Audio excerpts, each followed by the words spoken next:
No one has the balls to stand up like I'm doing right now. Stop the crap already. We're all Americans. We're all equal. I don't see black. I don't see Asian. I don't see anything but American. Hey, everybody. Welcome to Bo Dietl's One Tough Podcast. Boy, we got a lot of good action from last week. I apologize to anybody if my vernaculization is a little bad, and I get really angry sometimes. Today, I have one of my heroes with me today.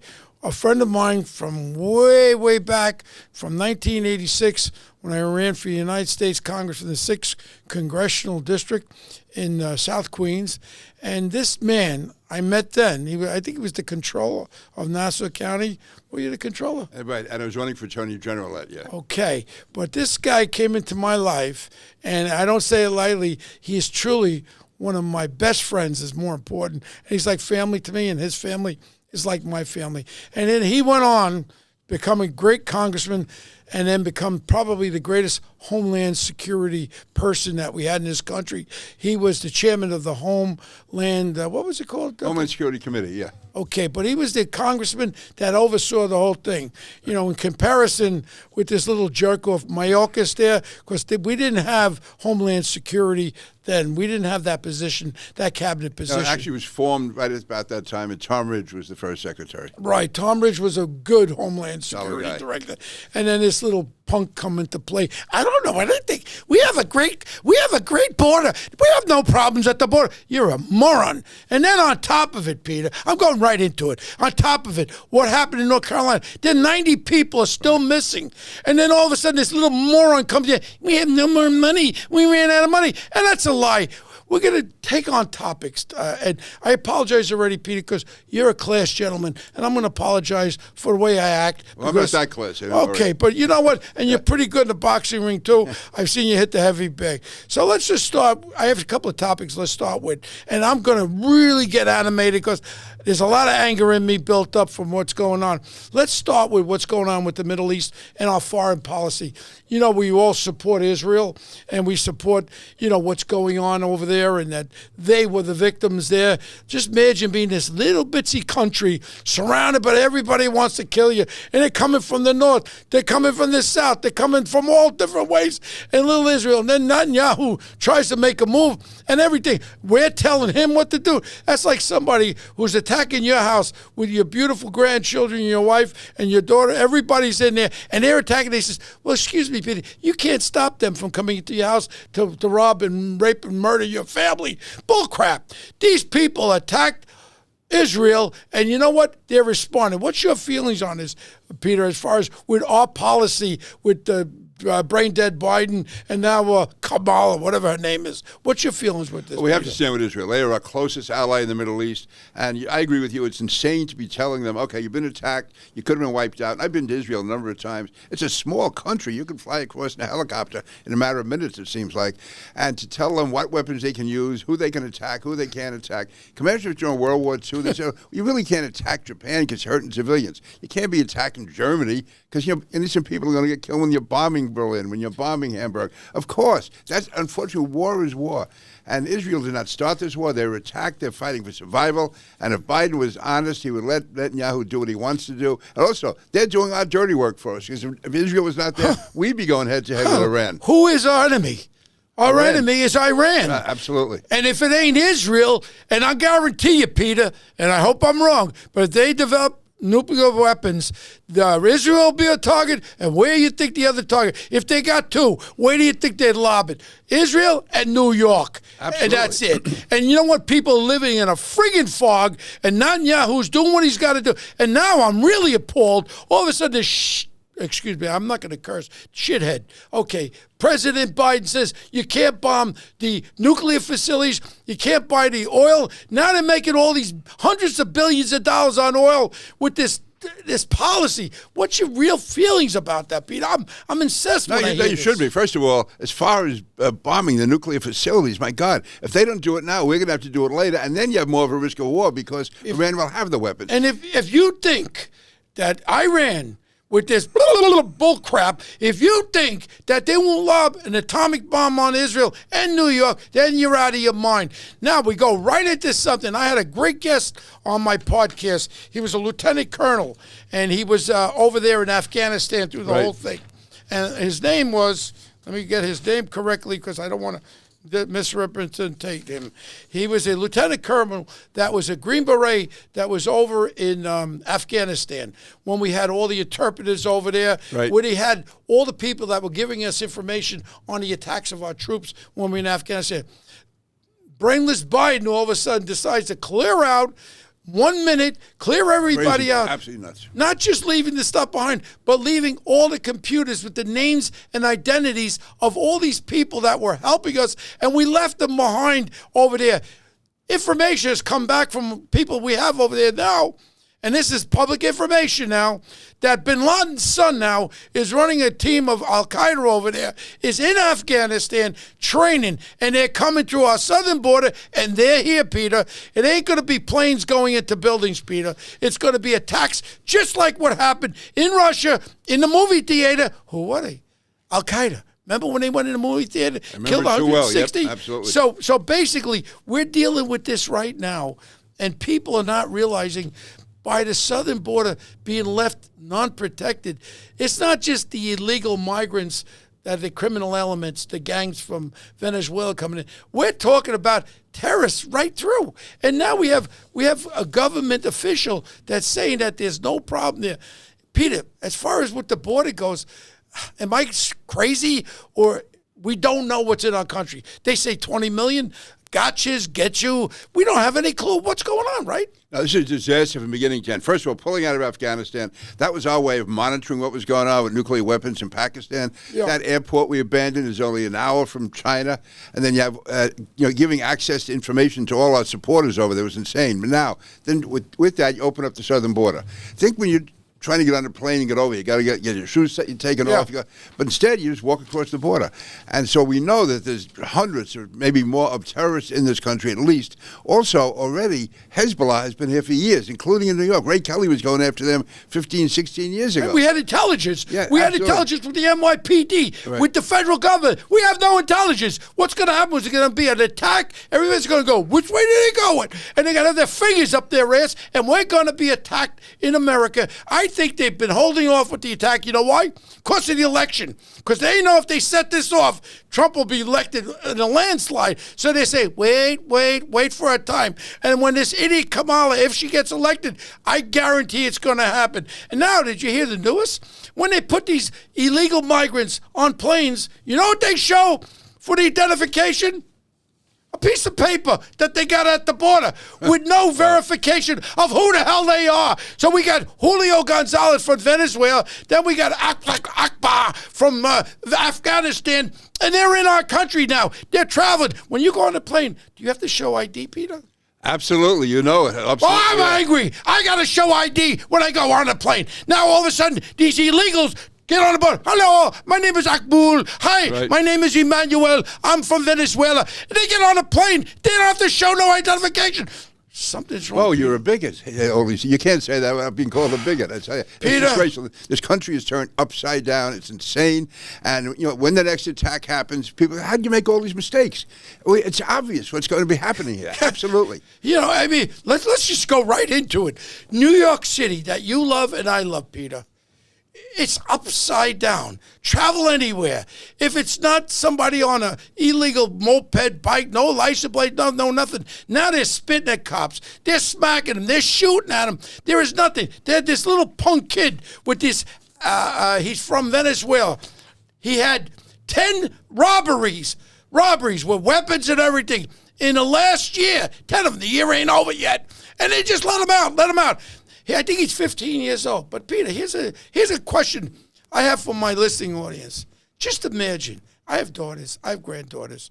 Peter has also. Just imagine if this little scumbag, 14-year-old, 15-year-old from Venezuela, this gang, Treso, Ugatsu, whatever the hell their name are. I don't even want to repeat their names. Just imagine, Peter, if he goes and he beats up someone you love, murders, rapes, and kills someone you love. And they keep letting them out. At what point do we have to change this stupid bail reform with that little jerk in the state assembly and the other little jerk woman in the state senate with this bail reform? And that's Cuomo's fault too. My friend Andrew, I don't know what happened. You did it, Andrew Cuomo. You were the governor when that crap was passed. New York City, you can't report an illegal person. They commit a felony, a murder. You can't report it to ISIS. You're right about Andrew. Listen, I know senators, state senators in minority districts who were opposed to that bail reform bill. And Andrew Cuomo himself, he would call them and tell them they had to go on board. He knew what was going on. And now all of a Totally sudden, now all of a sudden, Andrew goes, I made a few mistakes. What about the people who were killed because of mistakes? And now when we go back, and here we go. And then you have the DA brag to make it worse. Oh, this moron. And then you get a Marine that's traveling the subway trying to help somebody, and the kid got this psychopath in a headlock, and he's prosecuting, but yet they drop charges. Now they have a unit now in the Manhattan DA's office. You don't even know about this. This moron, this fat, overweight, piece of garbage brag. He has a unit where they're looking at all the old cases. They're trying to stir up. I'll never forget when they're telling me, in Brooklyn, they had 80 murders that were reversed around by this detective. I really didn't know him. And then I always say, wait, you have 80 murders, but these people that are arrested didn't do them. Who did it? The friggin' Martians? Who's killing these people? Somebody's killed them, right?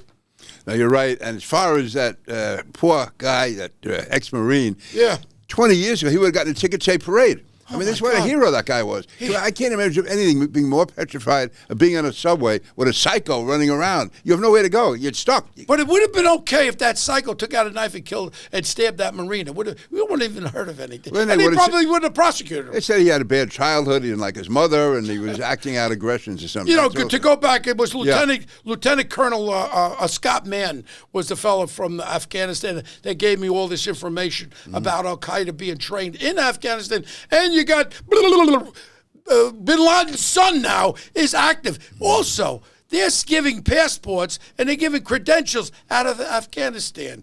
And who's in charge of that? Bin Laden's son. Oh, you don't think they're coming here, Peter?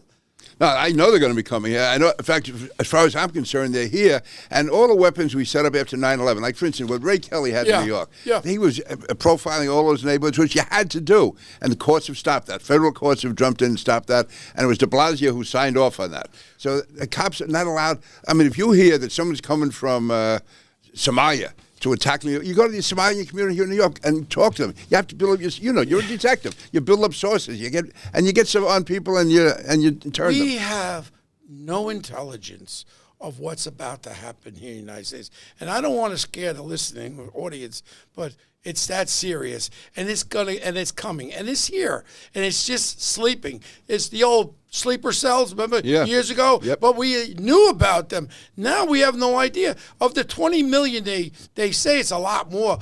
We have no identification. We don't know who they are, Peter.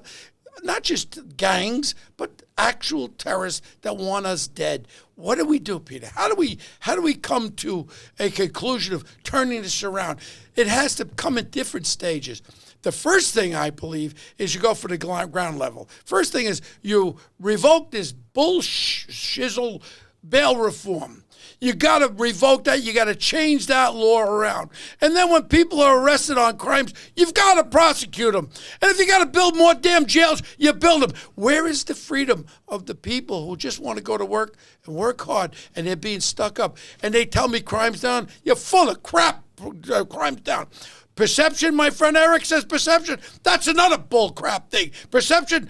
I'm talking about fear when people are on the subway. You can't walk into Walgreens and get a tube of toothpaste, right? Having some guy come and open up the... I got to go shopping for my cosmetics out all the way out on Long Island because everything has been robbed out of the stores and they're all closing down. They can't work like that. So the whole thing is you start with that George Floyd effect, I call it.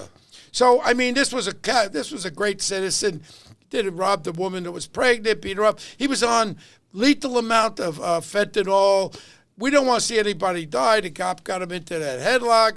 All right, we don't see anybody die. But all of a sudden, this was the catalyst for the attacking of our police officers across this country. Absolute disgrace. And people like Andrew Cuomo said he's proud to stand with the rioters. Meanwhile, they throw Molotov cocktails at cops. A friend of mine, a cop, got his teeth knocked out with a brick, and then the bad guys try to turn the ambulance over. Oh, they got, I think it was in Colorado, Denver, they got like $10 million.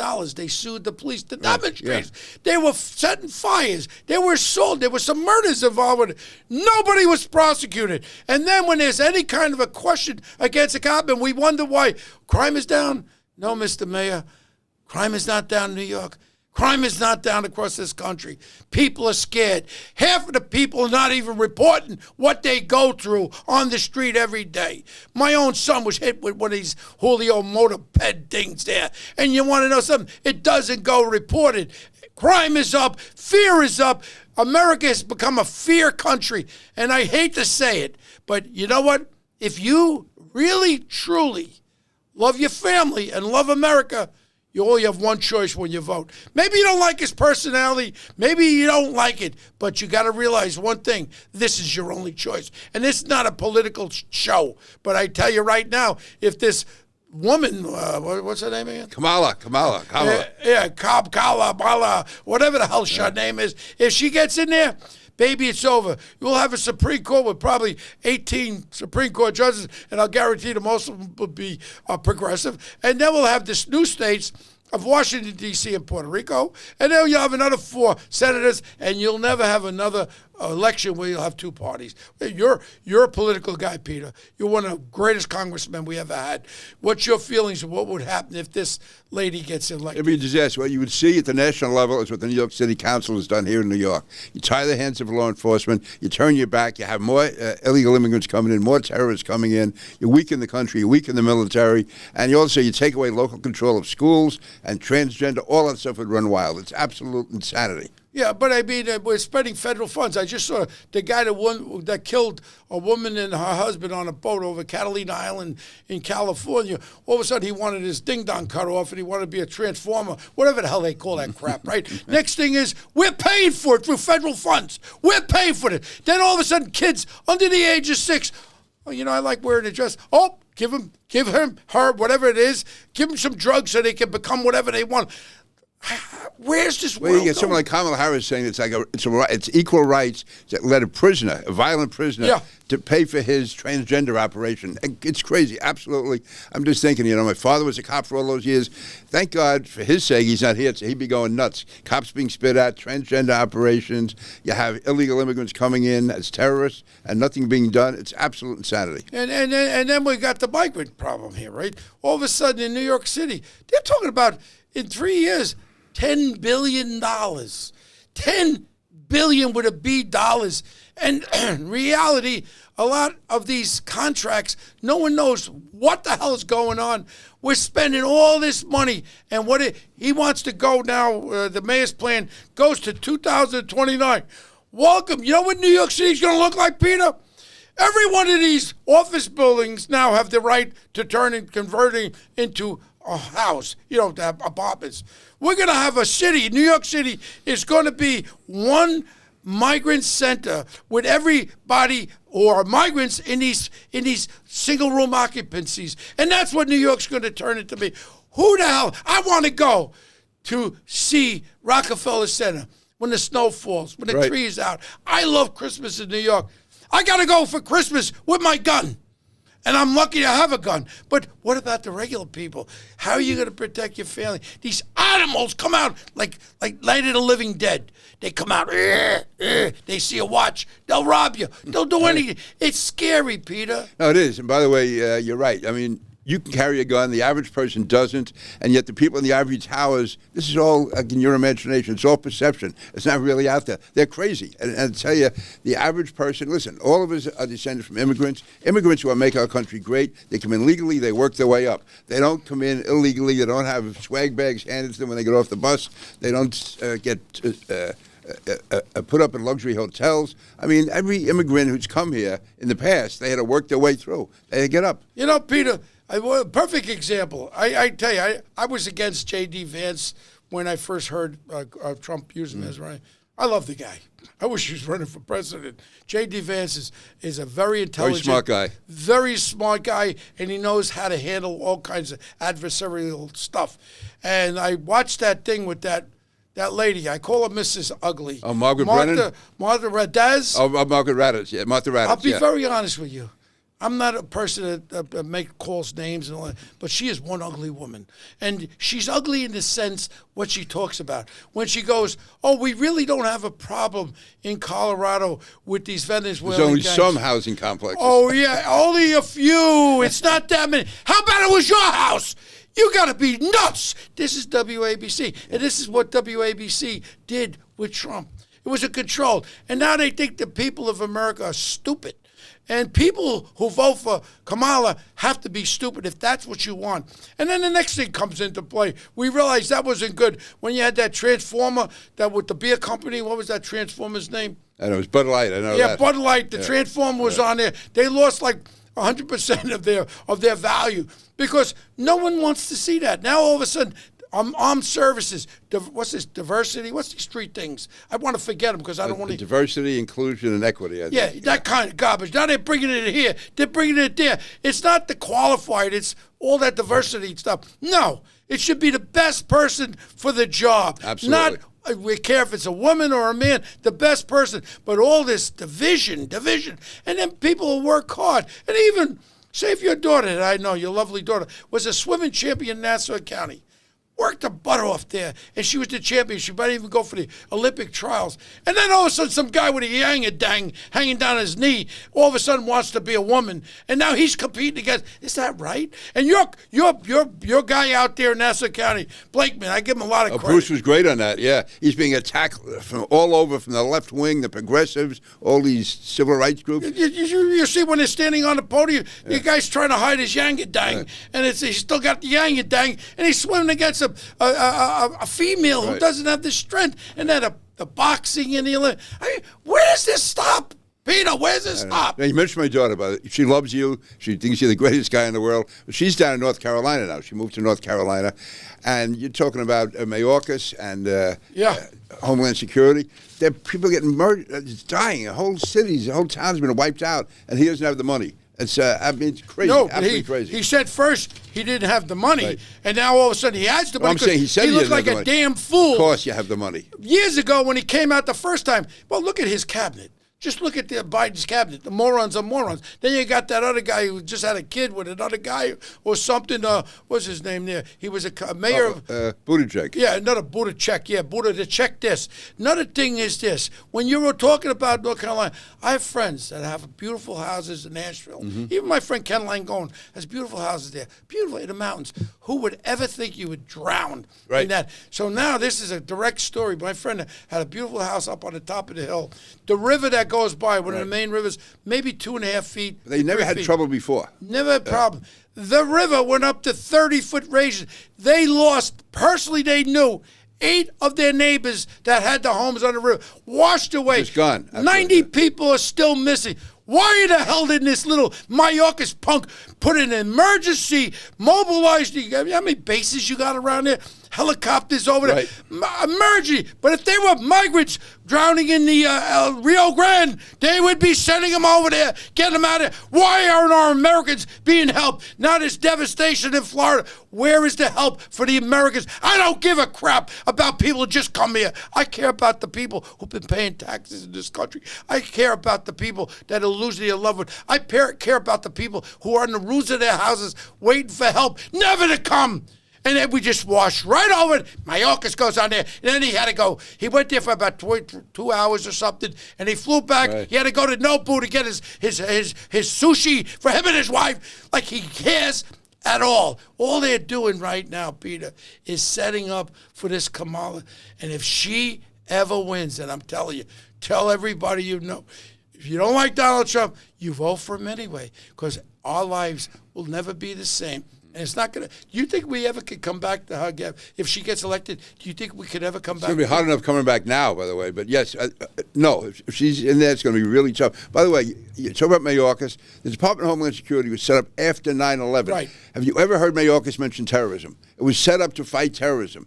And you never hear that word come out of his mouth. It's like it doesn't exist. All he's talking about is you can't have cops. Yeah, but then we pull out. His big thing is this diversity, inclusion. Right, exactly, yeah. And all of a sudden, even with our Secret Service, and I know a lot of Secret Service guys, I know a lot of FBI agents. Look, I got a lot of respect for them. And then all of a sudden now with this diversity, how about you got a president, a former president at 6'3".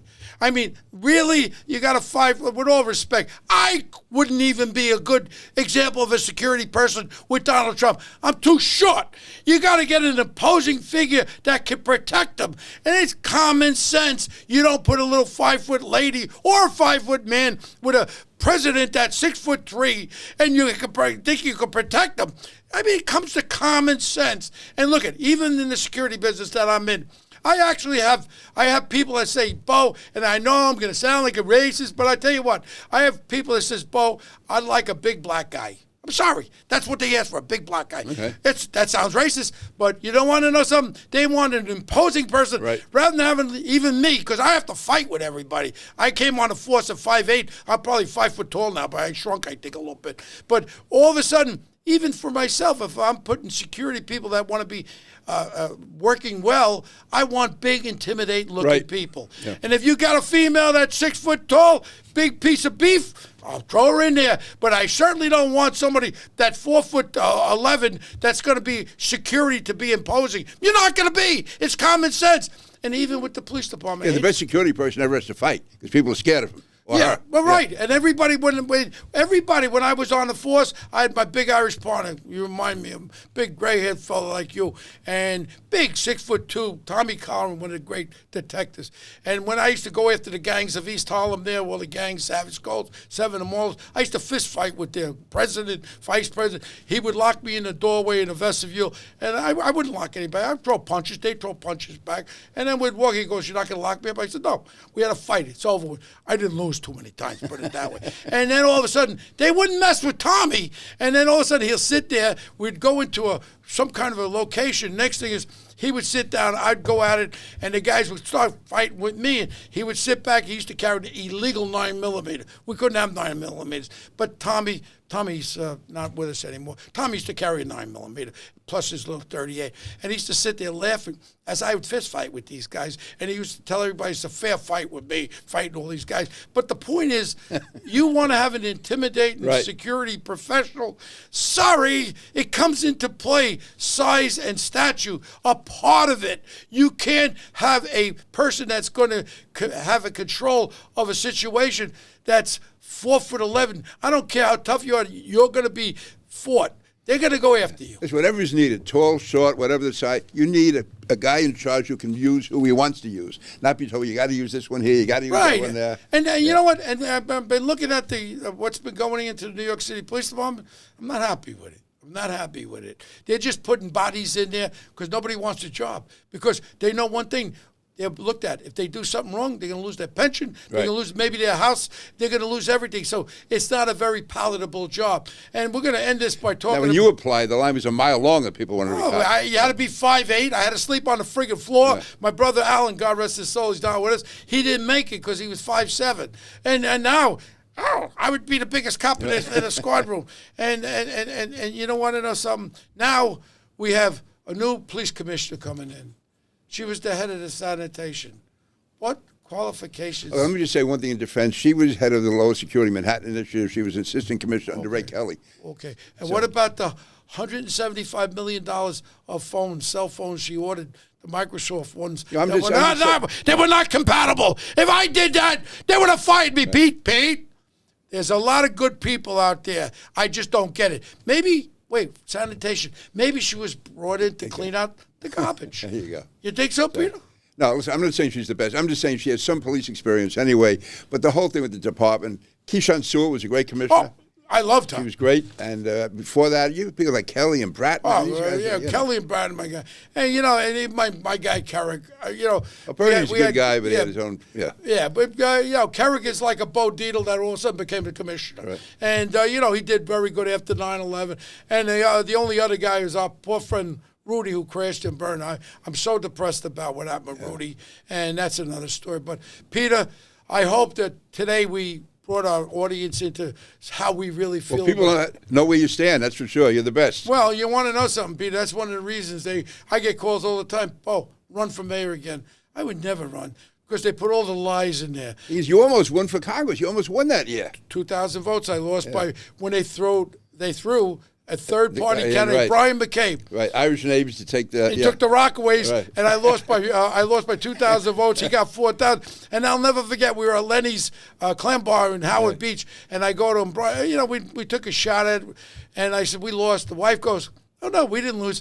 Next day it was announced he was the head of Floyd Flake's chief of staff for Congressman Floyd Flake, and you know what I learned about. I learned about politics. It's a very dirty business, and they'll dig it up. And God knows what I used to say on Imus in the morning. If they bring back those tapes, they'll say, well, Bo, you were racist, you were that. Times have changed. They could just look at today's show if they wanted to stop you. Well, I don't think, I don't mean to be any. Look, I have more blacks that work for me. 98% of my employees are black. Mm-hmm. And you want to know something? I employ more than anybody else in this city, and I am not a racist. I'm a person. Of course you're not. But I'm just saying, if they want to take a quote out, they can do it. Of course, That's what I'm talking about. Are you kidding? When I use the expression "big black guy," and that's exactly what they asked me for. Bo, I don't want no little guys. I don't care about retired cops. I want a big black guy. So I put BBG. Now that may be a racist statement, but he's a big black guy. What am I supposed to say? Big white guy? You get certain parts of New York, you put in a big Irish guy, an Italian guy, of course. Well, I want to thank everybody. Please spread the word. There is a podcast that really tells the truth. And today, I'm just very honored, Peter, by you coming on the show. No, it's my honor. Great to be with you, as always. Always. And you are and were one of our great congresspersons, and you really care about this city and this country more than anybody I know, and I'll always be there for you. And I love you, Peter. Thank you. That means a lot. Thank you, Bo. Good health to you and family. Send my love to your lovely wife, your daughter, everybody. You got it. Have a great day. You're Bye. the man. And till next week, we hope that you tell your friends there is a real good podcast. We don't fudge it up over here. We tell it like it is. And if anybody don't like it, they don't have to tune in. But if you like it, tell your friends and tune in. And next week, we'll attack again. And that's why I love doing One Tough Podcast. We tell the truth.